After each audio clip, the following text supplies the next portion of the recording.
Assalamualaikum warahmatullahi wabarakatuh. Kembali lagi ke program beli saham di bulan Oktober, yang sebelumnya udah mulai sejak bulan Agustus, September, sekarang udah bulan ketiga. Agustus, September, Oktober. Oke, tanpa berlama-lama kita langsung saja masuk ke aplikasinya. Oke, nanti setelah ini baru saya jelaskan yang lain-lainnya. Oke, kita langsung masuk aja ke MOS. Saya sudah deposit, jadi deposit saya sudah sejumlah 1.500.000. Saya sudah deposit. Sekarang posisinya sedang mengalami penurunan. Ya, waktu pembelian saya di bulan kemarin di harga 2.130, sekarang harganya 2.080 rupiah, minus 2,35%, atau setara dengan 20.000 rupiah. Tapi ini nggak apa-apa karena tujuan saya kan untuk jangka panjang.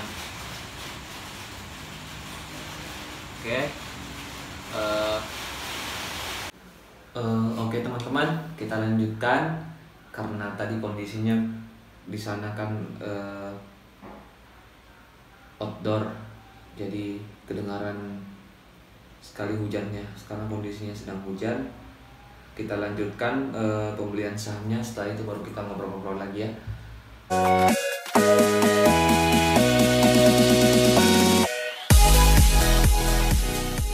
Oke, ini saya masuk ke MOS-nya.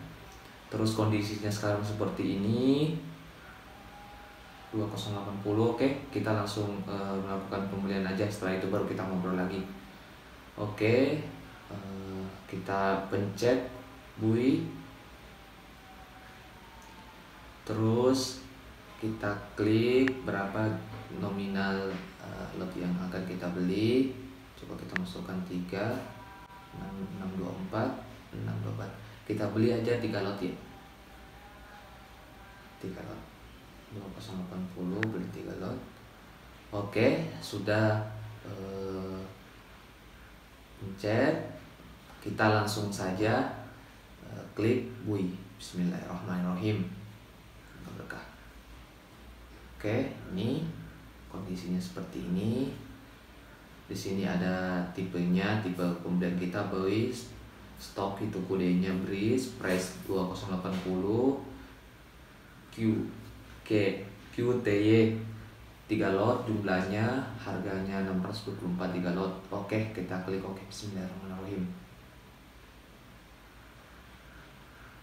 Oke, kita langsung dapat harga. Udah terbeli, kita klik oke. Bismillahirrahmanirrahim. Oke, kita lihat di sini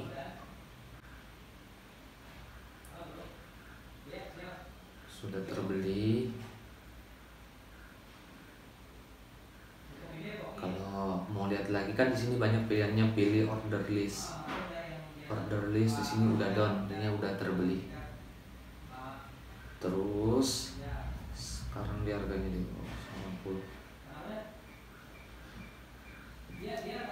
Saya sangat senang karena ini harganya turun ya, karena tujuan saya kan jangka panjang. Oke, kondisi saat ini, jadi sedikit saya jelaskan teman-teman. Di sini kan ada namanya cash T tambah 0 28 Oktober 2021. Terus ada remaining trade limit, ada net cash November 1 sampai 1/2021. Maksudnya itu adalah yang pertama kita bahas yang net cash November 1 itu adalah total saldo yang sekarang kita miliki. Jadi saldo saya tinggal segitu. Untuk remaining trade limit 7.088, itu artinya saya bisa melakukan pembelian saham, tapi batas pembeliannya itu di 7.000, artinya kita diberikan pinjaman oleh sekuritas kita itu. Dan cash T tambah 0 Oktober itu kita bisa menarik uang itu sejumlah sekian, tapi bisa kita transfer, tapi dia untuk melakukan transfer kita mau menyetor ke rekening kita itu bisa sejumlah 638, tetapi nanti pasti di net cash ini akan mengalami minus karena saldo sekarang yang kita miliki itu Rp12.000. Oke teman-teman, sini ada market value, total kerugian 19.999, kan nggak apa-apa, kita jangka panjang ya. Jadi total kepemilikan saham saya di PT BSI Bank Syariah Indonesia itu sejumlah 7 lot 700 lembar saham. Total pembelian saya Rp1.475.099. Kita bisa lihat di sini. Oke, kita close dulu.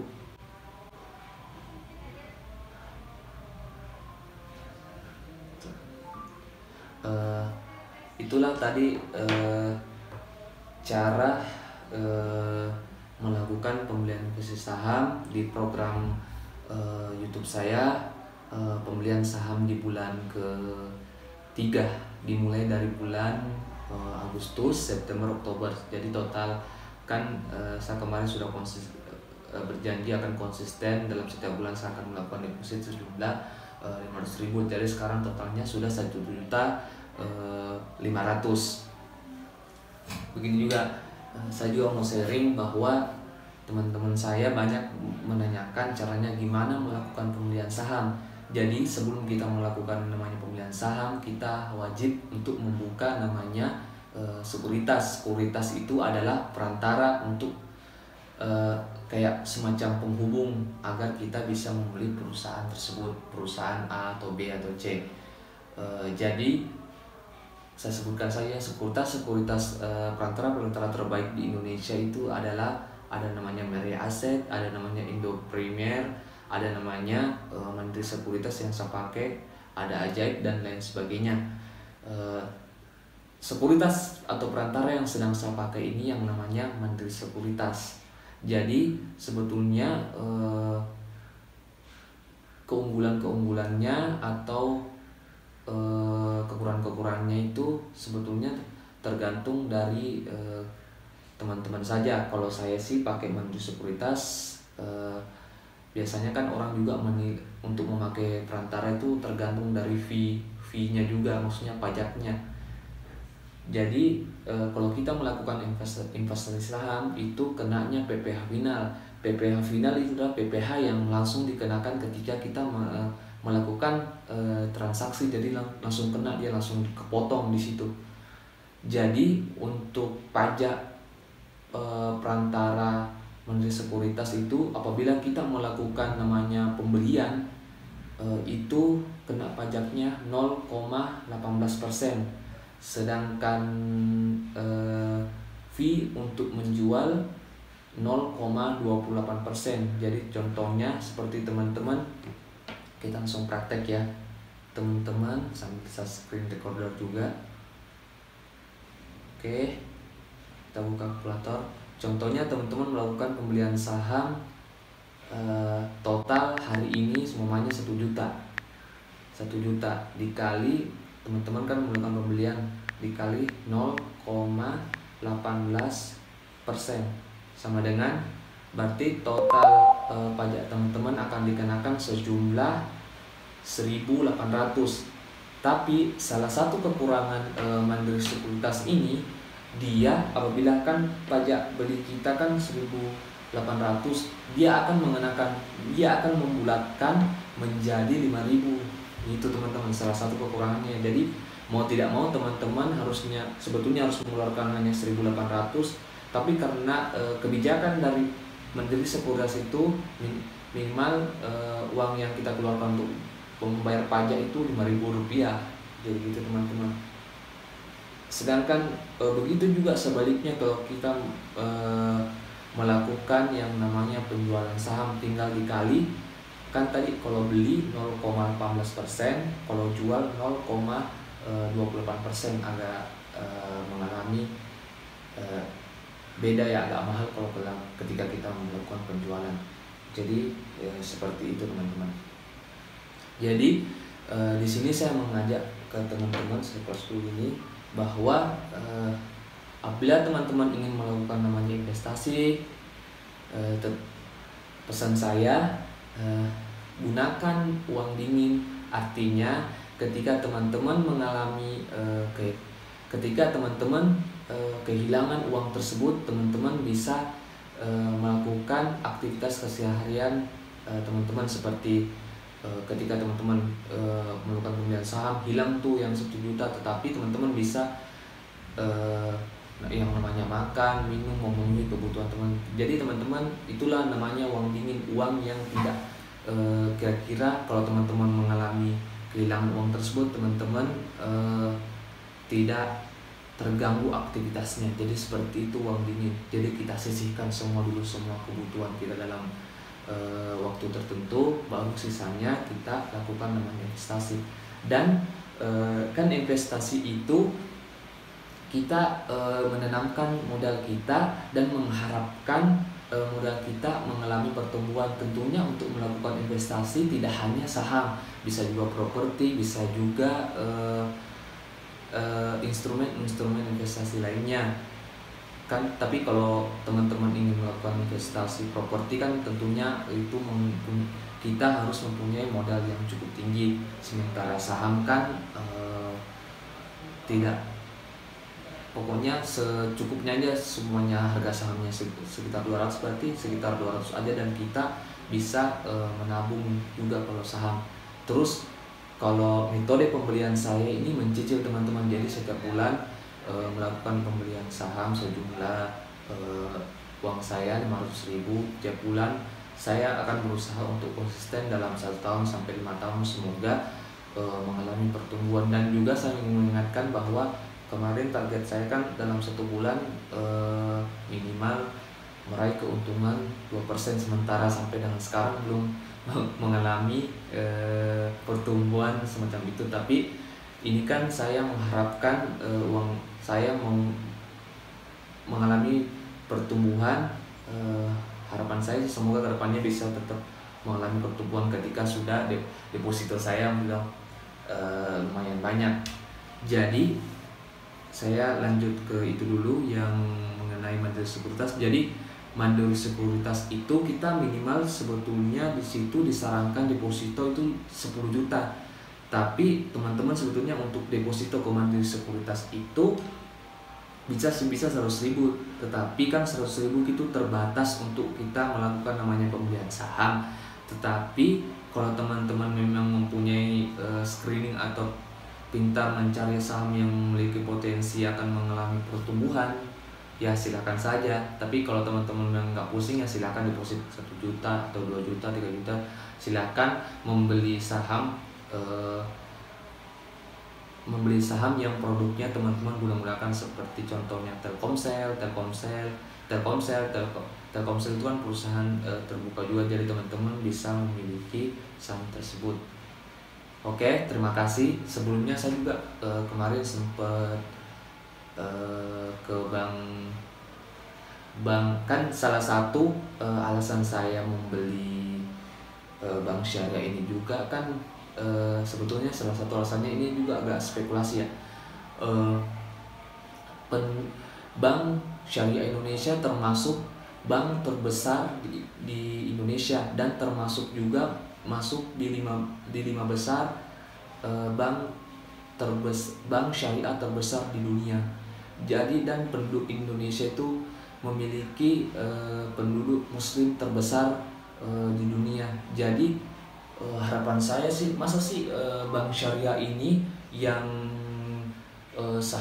yang perusahaannya besar, masa harganya hanya 2.000. Jadi saya berpikir bahwa dalam jangka waktu tertentu pasti akan mengalami yang namanya kenaikan. Itu sih Semoga dengan adanya hashtag beli saham di bulan Oktober ini bisa menginspirasi teman-teman untuk melakukan namanya investasi. Tapi investasi itu teman-teman harus memahami risikonya. Seperti saham ini risikonya adalah seperti likuidasi suatu perusahaan dan capital loss. Likuidasi itu adalah perusahaan-perusahaan yang teman-teman beli itu mengalami kebangkrutan atau tidak mampu lagi beroperasi atau sudah banyak utangnya, jadi dibubarkan, dia sudah tidak mampu membayar utangnya. Sementara capital loss itu kan ada dua risiko itu, yang pertama tadi likuidasi, kedua capital loss. Capital loss itu semuanya teman-teman membeli Aqua ini harganya 2000 dalam jangka waktu tertentu, ini mengalami penurunan kan sebelumnya 1000 jadi 500, jadi kerugian teman-teman sekitar 5%, jadi itu namanya capital loss, mengalami penurunan. Sementara keuntungan itu ada dua juga, yang namanya dividen, ada namanya capital gain. Capital gain itu adalah kenaikan harga saham sebelumnya, ini contohnya harganya 1000, dia mengalami pertumbuhan menjadi 2000, itu namanya capital gain. Sementara dividen itu kegiatan yang dilakukan perusahaan itu mengalami yang namanya keuntungan, dan keuntungan itu dibagikan ke pemegang saham, itu namanya dividen. Oke teman-teman, sekian dulu, terima kasih yang sudah nonton video ini. Semoga bisa menginspirasi teman-teman untuk melakukan namanya investasi. Pokoknya gunakan uang dingin, selalu belajar, dan saya juga selalu berusaha untuk selalu belajar. Masih banyak yang harus saya pelajari dalam investasi saham ini. Oke, lebih dan kurangnya saya mohon maaf.